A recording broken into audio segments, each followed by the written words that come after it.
بسم اللہ الرحمن الرحیم۔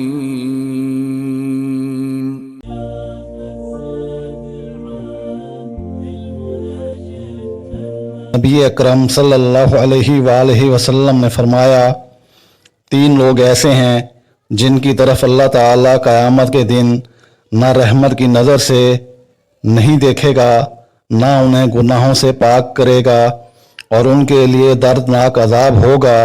ہم نے پوچھا، اللہ کے رسول صلی اللہ علیہ وسلم، یہ کون لوگ ہیں؟ یہ تو نقصان اور گھاٹے میں رہے۔ آپ صلی اللہ علیہ وسلم نے فرمایا، احسان جتانے والا، اپنے تہمت ٹخنے سے نیچے لٹکانے والا، اور جھوٹی قسم کے ذریعے اپنے سامان کو بیچنے والا۔ رسول اللہ صلی اللہ علیہ وآلہ وسلم نے فرمایا، کسی مسلمان کے لیے جائز نہیں کہ اپنے کسی دوسرے مسلمان بھائی سے 3 دن سے زیادہ سلام کلام بند رکھے۔ جب دونوں کا آمنا سامنا ہو تو وہ اس سے منہ پھیر لے اور یہ اس سے منہ پھیر لے، اور ان دونوں میں بہتر وہ ہے جو پہلے سلام کرے۔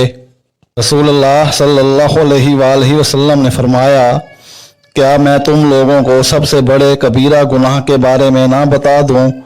صحابہ نے کہا، اللہ کے رسول صلی اللہ علیہ وآلہ وسلم، کیوں نہیں؟ آپ صلی اللہ علیہ وآلہ وسلم نے فرمایا، اللہ کے ساتھ شرک کرنا اور ماں باپ کی نافرمانی کرنا۔ راوی کہتے ہیں، آپ صلی اللہ علیہ وآلہ وسلم اٹھ بیٹھے حالانکہ آپ ٹیک لگائے ہوئے تھے، پھر فرمایا، اور جھوٹی گواہی دینا یا جھوٹی بات کہنا۔ رسول اللہ صلی اللہ علیہ وسلم بار بار اسے دہراتے رہے، یہاں تک کہ ہم نے کہا، کاش آپ صلی اللہ علیہ وآلہ وسلم خاموش ہو جاتے۔ رسول اللہ صلی اللہ علیہ وآلہ وسلم نے فرمایا، اپنے ماں باپ کو گالی دینا ایک کبیرہ گناہوں میں سے ہے۔ صحابہ نے عرض کیا، اللہ کے رسول صلی اللہ علیہ وآلہ وسلم، بھلا کوئی آدمی اپنے ماں باپ کو بھی گالی دے گا؟